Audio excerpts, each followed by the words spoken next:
Hello नमस्कार आदाब सलाम सत श्री अकाल केम छो कैसे काय करो हाल है केना छी यहाँ सब कैसन वानी हाउ आर यू कैसे हैं आप लोग केमो नाचो मनक काम खम्मा गनी हुकुम केमती अच्छंती की खबर। उम्मीद करता हूँ कि आप लोग बहुत अच्छे होंगे, स्वस्थ होंगे, दुरुस्त होंगे और आपका समय बहुत मज़े में बीत रहा होगा। देवी और सज्जनों, आज के इस वीडियो में मैं एक विशेष व्यक्ति के जन्म कुंडली के बारे में चर्चा करने जा रहा हूँ, जिनकी जन्म तारीख 14 नवंबर 1980 रात को 10:24 जमशेदपुर झारखंड का है। इनका जीवन कैसा रहने वाला है, इसी विषय पर मैं आज चर्चा करेंगे। जन्म कुंडली के प्रथम भाव में आप देख रहे हो कि राहु देवता 21 डिग्री पर में बैठे हुए हैं, दूसरे में कोई नहीं, तीसरे में गुरु शनि और शुक्र बैठे हुए हैं, चौथे में सूर्य और बुध बैठे हुए हैं, पंचम में कोई नहीं, छठे भाव में मंगल देवता, सप्तम भाव में केतु और चंद्रमा की युति है। इस कुंडली में कुछ परेशानी तो कुछ अच्छाई भी है, जो एक एक करके मैं सभी ग्रहों के बारे में बताऊंगा। सबसे पहले आप कॉपी और पेन ले लो और लिख लो कि आपकी लग्न जो है सो कर्क है और राशि आपकी मकर है।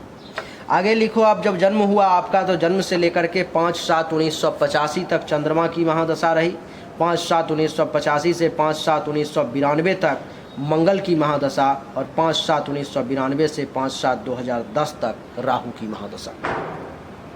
5/7/2010 से लेके 5/7/2026 तक गुरु की महादशा रहेगी और 5/7/2026 से लेकर के 5/7/2045 तक शनि की महादशा रहेगी। 5/7/2045 से 5/7/2062 तक बुध का समय आ जाएगा। बस यहीं तक चलेंगे, इससे आगे हम लोग नहीं बढ़ेंगे क्योंकि इससे आगे जाने का कोई मतलब नहीं है, जीवन इससे पहले ही समाप्त हो जाएगी। अच्छा, उसके बाद मैं आपको बता दूं कि आप लिखो, अंतरदशा लिखो, 5/7/2010 से लेके 23/8/2012 तक गुरु के महादशा में गुरु की अंतरदशा, 23/8/2012 से 5 मार्च 2015 तक गुरु के महादशा में शनि की अंतरदशा, 5 मार्च 2015 से 11/6/2017 तक गुरु के महादशा में बुध की अंतरदशा और 11/6/2017 से 17/5/2018 तक गुरु के महादशा में केतु की अंतरदशा और 17/5/2018 से 17/1/2021 तक गुरु के महादशा में शुक्र की अंतरदशा रही। 17/1/2021 से लेके 5/11/2021 तक गुरु के महादशा में सूर्य की अंतरदशा और 5/11/2021 से 5 मार्च 2023 तक गुरु के महादशा में चंद्रमा की अंतरदशा रहेगी। 5 मार्च 2023 से लेकर 11 फरवरी 2024 तक गुरु के महादशा में मंगल की अंतरदशा और 11 फरवरी 2024 से लेकर 5/7/2026 तक गुरु के महादशा में राहु की अंतरदशा रहेगी। आगे लिखो आप, 5/7/2026 से लेके 8/7/2029 तक शनि के महादशा में शनि की अंतरदशा, 8/7/2029 से लेके 17 मार्च 2032 तक शनि के महादशा में बुध की अंतरदशा और 17 मार्च 2032 से लेके 26 अप्रैल 2033 तक शनि के महादशा में केतु की अंतरदशा रहेगी। 26 अप्रैल 2033 से 26/6/2036 तक शनि के महादशा में शुक्र की अंतरदशा और 26/6/2036 से लेके 8/6/2037 तक शनि के महादशा में सूर्य की अंतरदशा रहेगी। 8/6/2037 से लेके 8/1/2039 तक शनि के महादशा में चंद्रमा की अंतरदशा और 8/1/2039 से 17 फरवरी 2040 तक शनि के महादशा में मंगल की अंतरदशा रहेगी। 17 फरवरी 2040 से 23 दिसंबर 2042 तक शनि के महादशा में राहु की अंतरदशा और 23 दिसंबर 2042 से 5/7/2045 तक शनि के महादशा में गुरु की अंतरदशा रहेगी। इसके बाद फिर बुध की महादशा आ जाएगी। जीवन के अंतिम क्षण में बुध के महादशा में ही आपका जीवन समाप्त होगा, जो 2062 तक है। आपने ग्रहों का समय लिख लिया, जो कब कौन से ग्रह का कब कब समय आएगा। अब आप उस ग्रह का फल समझो और ये समझो कि किस ग्रह को किस समय में कैसे बढ़िया फल ले सकते हैं और किस ग्रह का जो बुरा फल है उसको कैसे कम कर सकते हैं। आइए चर्चा को आरंभ करते हैं। चर्चा मैं सूर्य से ही शुरू करूंगा। सूर्य आपके कुंडली के द्वितीय भाव के मालिक हैं और चतुर्थ भाव में नीच अवस्था में बैठे हुए हैं। सूर्य का जब जब समय आपके जीवन में आएगा, देवी और सज्जनों, अथवा जिनकी इनकी कुंडली है उन्हीं को बस बताता हूँ, जब आपके कुंडली में सूर्य का समय आएगा और सूर्य नीच का इस भाव में बैठा हुआ है तो आपको क्या होगा कि सुख में कमी आ जाएगी।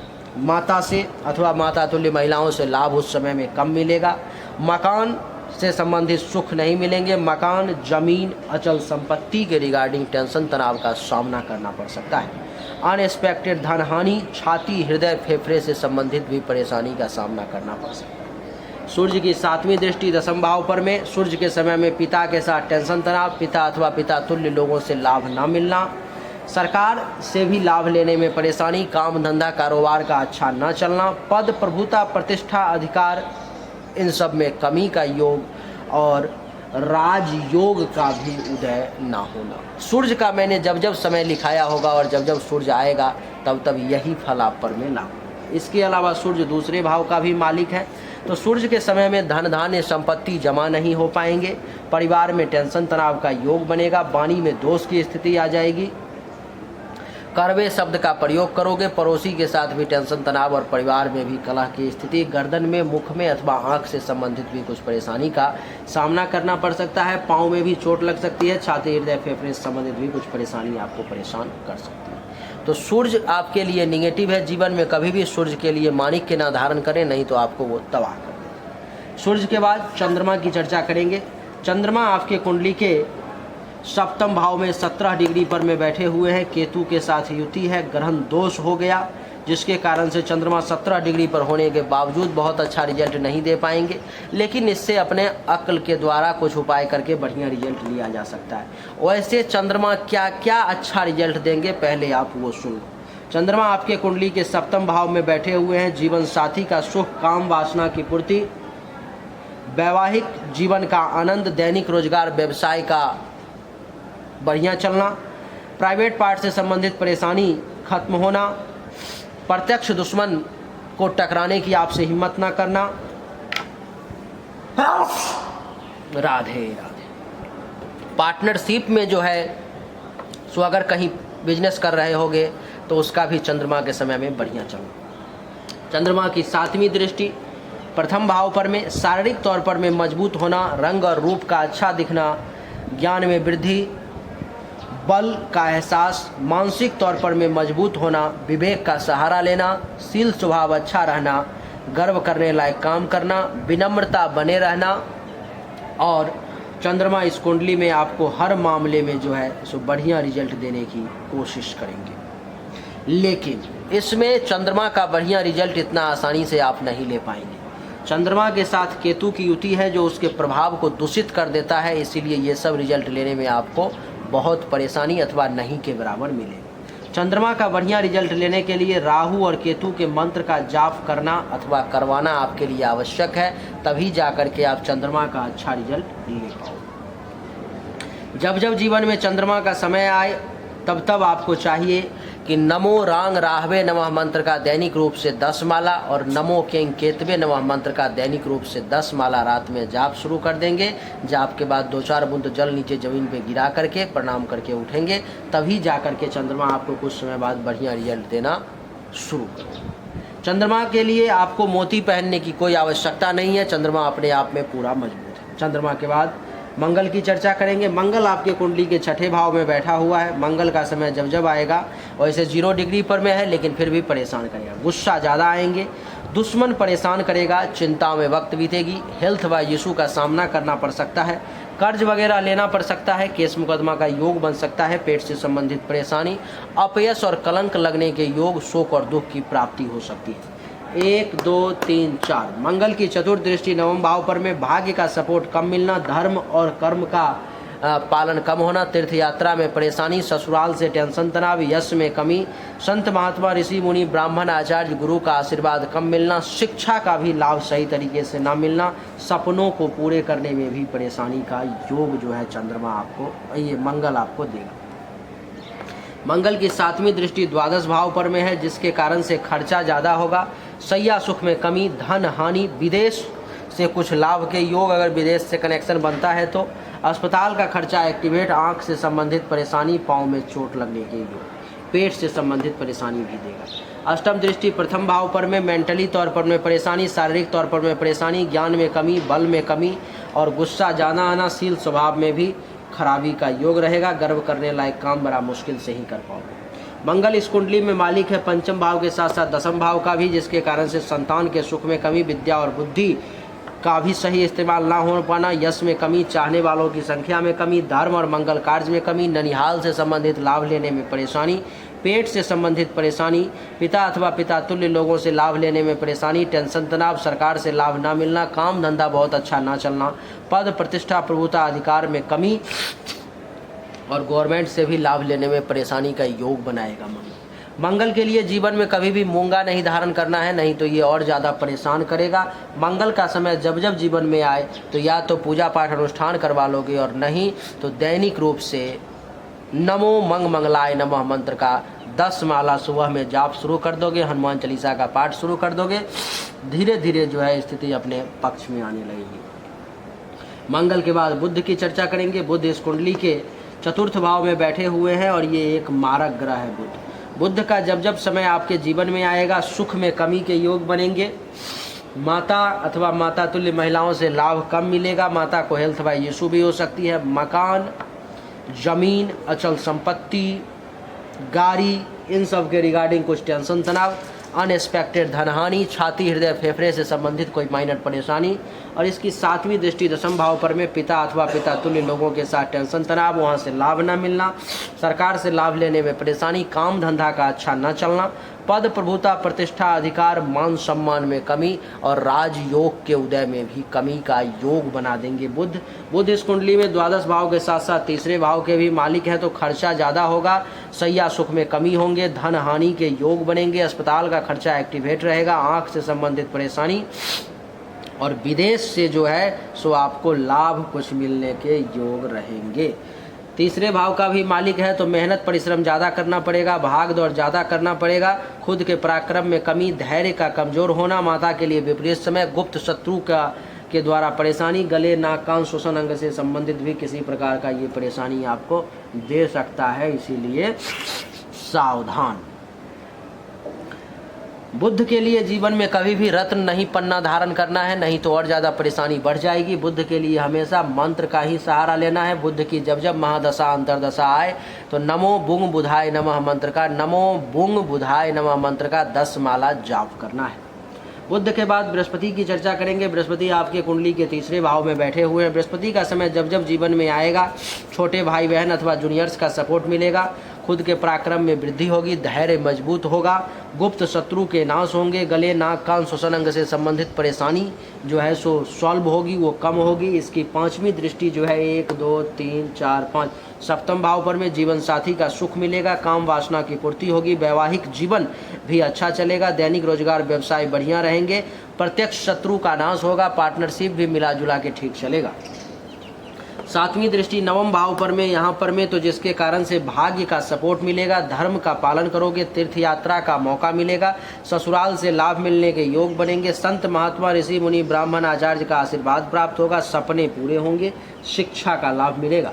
नवम दृष्टि एकादश भाव पर में आय में वृद्धि होगी, लाभ मिलेंगे, उपलब्धि की प्राप्ति होगी, मनोकामनाओं की पूर्ति होगी, बड़े भाई बहन अथवा सीनियर्स अथवा उनके समान व्यक्ति से लाभ मिलेगा, बुजुर्ग होने पर में पुत्र वधू और दामाद का सुख भी प्राप्त होगा। गुरु इस कुंडली में नवम भाव के साथ साथ छठे भाव के भी मालिक हैं, तो जिसके कारण से इसमें समय में आपको कुछ दुश्मन भी परेशान करेंगे, कुछ चिंता में भी वक्त बीतेगा, हेल्थ वाइज इशू का सामना भी करना पड़ सकता है, भगवान न करे कुछ कर्ज वगैरह भी हो सकते हैं, केस मुकदमा से सावधान रहना पड़ेगा, पेट से संबंधित परेशानी, नौकरी में परेशानी, अपयश कलंक लगने के योग, शोक और दुख की भी प्राप्ति का आपको सामना करना पड़ सकता है। गुरु के लिए अगर आप चाहो तो फिर भी एक बढ़िया क्वालिटी का पीला पुखराज धारण कर सकते हो, आपके लिए बढ़िया रहेगा। गुरु के बाद शुक्र की चर्चा करेंगे। शुक्र भी इस कुंडली में नीच के बैठे हुए हैं आपके कुंडली के तीसरे भाव में, जिसके कारण से शुक्र के समय में आपको जूनियर्स छोटे भाई बहन अथवा उनके समान व्यक्ति से लाभ नहीं मिल पाएगा, उनसे टेंशन तनाव, खुद के पराक्रम में कमी, धैर्य का कमजोर होना, गुप्त शत्रु के द्वारा परेशानी, गले नाक कान श्वसन अंग से संबंधित परेशानी। इसकी 7वीं दृष्टि भी नवम भाव पर में, जिसके कारण से भाग्य का सपोर्ट न मिलना, धर्म कर्म का पालन ना होना, यश में कमी, ससुराल से टेंशन तनाव, संत महात्मा ऋषि मुनि ब्राह्मण आचार्य का आशीर्वाद ना मिलना, सपने पूरे करने में भी परेशानी का योग, और एकादश भाव का मालिक है तो लाभ कम मिलना, इनकम में कमी, उपलब्धि की प्राप्ति में परेशानी, मनोकामनाओं की पूर्ति में परेशानी, बड़े भाई बहन सीनियर्स के सपोर्ट में परेशानी का योग। चौथे भाव का भी मालिक है तो सुख में कमी, माता अथवा माता तुल्य महिलाओं से भी लाभ कम मिलना, मकान, जमीन, गाड़ी, अचल संपत्ति का प्राप्ति में अथवा उन सब के रिगार्डिंग परेशानी का योग, अनएक्सपेक्टेड धन हानि, छाती हृदय फेफड़े से संबंधित भी परेशानी का योग शुक्र देंगे। शुक्र आपके लिए बढ़िया नहीं है। शुक्र के लिए जीवन में कभी भी जो है सो आपको ओपल फायर, हीरा अथवा व्हाइट पुखराज, स्फटिक, ये सब शुक्र का रत्न कभी धारण नहीं करना है, नहीं तो आपको वो और परेशान करेगा। शुक्र के समय में नमो शुंग शुक्राय नमः मंत्र का 10 माला दैनिक रूप से जाप आपके लिए कारगर साबित होगा। शुक्र के बाद शनि की चर्चा करेंगे। शनि इस कुंडली में देवी और सज्जनों एक मारक ग्रह है जो कुंडली के तीसरे भाव में बैठा हुआ है। शनि का समय जब जब जीवन में आएगा, छोटे भाई बहन जूनियर्स से कम लाभ मिलेंगे, खुद के पराक्रम में कमी रहेगी, धैर्य कमजोर पड़ जाएगा, गुप्त शत्रु आपको थोड़ा सा परेशान कर सकते हैं, गले नाक कान श्वसन अंग से संबंधित छोटी मोटी परेशानी आ सकती है। इसकी तीसरी दृष्टि पंचम भाव पर में संतान में पुत्री प्राप्ति का योग बनेगा। विद्या और बुद्धि का सही इस्तेमाल करके उसका उचित लाभ लेने में परेशानी आएगी। यश में कमी, चाहने वालों की संख्या में कमी, धर्म कर्म के पालन में कमी, ननिहाल से भी लाभ कम मिल पाएगा, पेट से संबंधित परेशानी, लव अफेयर वगैरह हो सकता है। इसकी 7वीं दृष्टि नवम भाव पर में भाग्य का साथ थोड़ा कम मिलेगा, धर्म कर्म के प्रति भी थोड़ा सा रुझान कम होगा। यश में भी कुछ कमी, ससुराल से कुछ टेंशन तनाव हो सकता है, संत महात्मा ऋषि मुनि ब्राह्मण आचार्य का आशीर्वाद भी थोड़ा सा कम मिलेगा। 8, 9, 10वीं दृष्टि द्वादश भाव पर में तो खर्चा थोड़ा ज़्यादा होगा, सैया सुख में कमी, धन हानि का योग, अस्पताल का खर्चा एक्टिवेट, विदेश से कुछ धन लाभ के योग, आंख से संबंधित परेशानी, पाँव में दर्द चोट का भी योग बना देगा शनि। सप्तम भाव के साथ साथ एकादश भाव का, सप्तम भाव के साथ साथ अष्टम भाव का भी मालिक है तो दाम्पत्य जीवन में परेशानी, काम वासना की अधिकता, दैनिक रोजगार व्यवसाय का अच्छा न चलना, दुश्मनों के द्वारा परेशानी, अचानक से धनहानि, विदेश यात्रा का योग, अचानक से बनता हुआ काम बिगड़ने का योग, दुर्घटना का भी योग बनेगा। शनि के लिए जीवन में कभी भी नीलम नहीं धारण करना है, नहीं तो ये परेशानी को बढ़ा देगा। शनि के समय में शनि के मंत्र का 10 माला नमो शं शनिश्चराय नमः मंत्र का जाप अथवा इसका एक प्रॉपर पूजा पाठ अनुष्ठान करवाना अनिवार्य रहेगा। शनि के बाद राहु केतु की चर्चा करेंगे। राहु आपके कुंडली के प्रथम भाव में 4 डिग्री 21 डिग्री पे बैठे हुए हैं, जिसके कारण से राहु के समय में शरीर का रंग रूप बढ़िया नहीं दिखेगा, आकृति भी अच्छी नहीं दिखेगी, ज्ञान में कमी, मस्तिष्क जो है सो भ्रष्ट रहेगा, मानसिक अशांति के शिकार रहोगे, विवेक का सहारा नहीं मिलेगा, शील स्वभाव बढ़िया नहीं रहेगा, गर्व करने लायक काम नहीं कर पाओगे, विनम्रता में कमी आ जाएगी। 5वीं दृष्टि पंचम भाव पर में संतान प्राप्ति में बाधक योग लेकर के राहु बैठा हुआ है। विद्या और बुद्धि की प्राप्ति और उसका सही इस्तेमाल करके उचित लाभ लेने में भी राहु आपको परेशान करेगा। यश में कमी, चाहने वालों की संख्या में कमी, धर्म और कर्म के पालन करने में कमी, ननिहाल से संबंधित लाभ ना मिलना, पेट से संबंधित परेशानी, अचानक से धनहानि का योग। 7वीं दृष्टि सप्तम भाव पर में विवाह में विलंब का योग, विवाह वैवाहिक जीवन में परेशानी, जीवन साथी के साथ टेंशन तनाव, काम वासना की अधिकता, दैनिक रोजगार व्यवसाय का अच्छा न चलना, प्राइवेट पार्ट से संबंधित परेशानी, दुश्मनों के द्वारा परेशानी, पार्टनरशिप में परेशानी। 9वीं दृष्टि नवम भाव पर में जिसके कारण से भाग्य का सपोर्ट ना मिलना, राहु के समय में धर्म कर्म के पालन करने में परेशानी, यश में कमी, ससुराल से टेंशन तनाव, संत महात्मा ऋषि मुनि ब्राह्मण आचार्य गुरु का आशीर्वाद भी कम मिलेगा और यश में भी कमी रहेगी। तो राहु के लिए भी जीवन में कभी भी गोमेद वगैरह रत्न धारण नहीं करना है। राहु के लिए भी राहु के समय में या तो पूजा पाठ अनुष्ठान, नहीं तो ओम रांग रावे नमः अथवा नमो रांग रावे नमः मंत्र का 10 माला दैनिक रूप से जाप। केतु आपके कुंडली के सप्तम भाव में बैठा हुआ है जो आपके विलंब से विवाह होने का योग बनाता है। काम वासना की अधिकता, दैनिक रोजगार व्यवसाय में परेशानी, वैवाहिक जीवन में परेशानी, प्राइवेट पार्ट से संबंधित परेशानी, किडनी से संबंधित परेशानी और अंडकोश, लिंग इत्यादि से संबंधित कुछ परेशानी का भी योग बनाता है ये। और दुश्मन के द्वारा परेशानी, पार्टनरशिप में भी परेशानी आपको ये दे सकता है। इसकी पंचम दृष्टि 1, 2, 3, 4, 5 एकादश भाव पर में जिसके कारण से लाभ कम मिलेंगे, उपलब्धि की प्राप्ति में परेशानी, मनोकामनाओं की पूर्ति में परेशानी, इनकम में परेशानी, बड़े भाई बहन सीनियर्स के सपोर्ट में परेशानी, बुढ़ापा में पुत्र वधू दामाद के सुख में भी परेशानी का योग बनाएगा ये। पाँव में चोट लगने की भी संभावना। इसकी 7वीं दृष्टि प्रथम भाव पर में शारीरिक तौर पर भी कुछ परेशानी रहेगी। केतु के समय में रंग रूप बढ़िया काम नहीं करेगा, बढ़िया सुंदर नहीं दिखेगा चेहरा, आकर्षक, बल में कमी, मेंटली तौर पर में कुछ परेशानी के योग, मानसिक अशांति के शिकार, विनम्रता में कमी, और इसकी 8 नवम दृष्टि तीसरे भाव पर में जूनियर्स के सपोर्ट मिलने में भी परेशानी का योग, खुद के पराक्रम में कमी, धैर्य का कमजोर होना, गुप्त शत्रु के द्वारा परेशानी, गले नाक कान श्वसन अंग से संबंधित परेशानी का योग लेकर के केतु बैठा हुआ है। केतु के समय में केतु के मंत्र का नमो किंग केतवे नमः मंत्र का 10 माला दैनिक रूप से जाप करोगे, आपके लिए बढ़िया रहेगा। इस समय में आपके कुंडली में गुरु की महादशा में जो है सो 2017 के बाद से केतु की अंतर्दशा आ गई, जो 2018 के मई तक रहा, जो समय बहुत बढ़िया नहीं रहा। उसके बाद 18 के मई से 21 के जनवरी तक शुक्र का समय आ गया गुरु में, जो समय खराब रहा। शुक्र का फलादेश मैंने आपको बताया। उसके बाद 21 के जनवरी से लेकर 21 के नवंबर तक सूर्य का समय रहा, जो आपके लिए बढ़िया नहीं, सूर्य नीच का फलादेश बताया। उसके बाद मंगल का समय, उसके बाद चंद्रमा का समय आ गया अभी, जो 2023 के मार्च तक है, जो समय आपके लिए बढ़िया है। लेकिन इसके लिए राहु केतु के मंत्र का आपको नमो रांग राहवे नमः मंत्र का दैनिक रूप से जाप और नमो किंग केतवे नमः मंत्र का दैनिक रूप से जाप करना 10-10 माला आपके लिए आवश्यक है, तभी चंद्रमा आपको बढ़िया फल दे पाएगा। इसके बाद मंगल का समय आ जाएगा, जो आपको परेशान करेगा। फिर राहु का समय आएगा, जो आपको परेशान करेगा। और इसके बाद शनि का समय रहेगा, जो आपको थोड़ा सा संघर्ष और परेशानी से भरा हुआ रहेगा। तो फलादेश मैंने आपको सभी ग्रहों का बता दिया, लिखवा भी दिया। अब आपका प्रश्न थोड़ा सा देख लेता हूँ क्या है।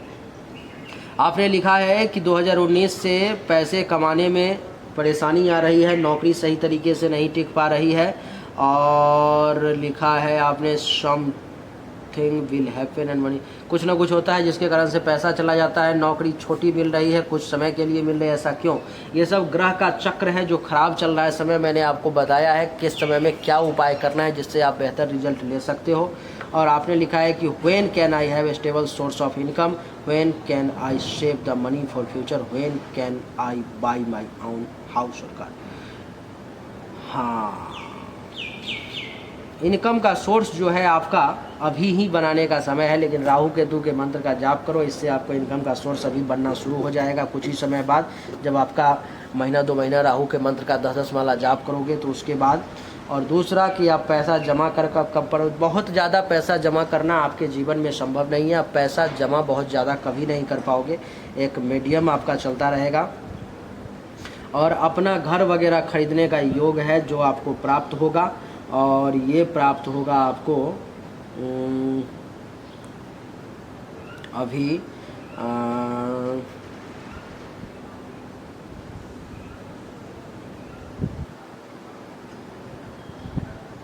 2029 के बाद लगभग आप अपना बढ़िया मकान वगैरह जो है सही तरीके से बना पाओगे, ज़मीन खरीद पाओगे।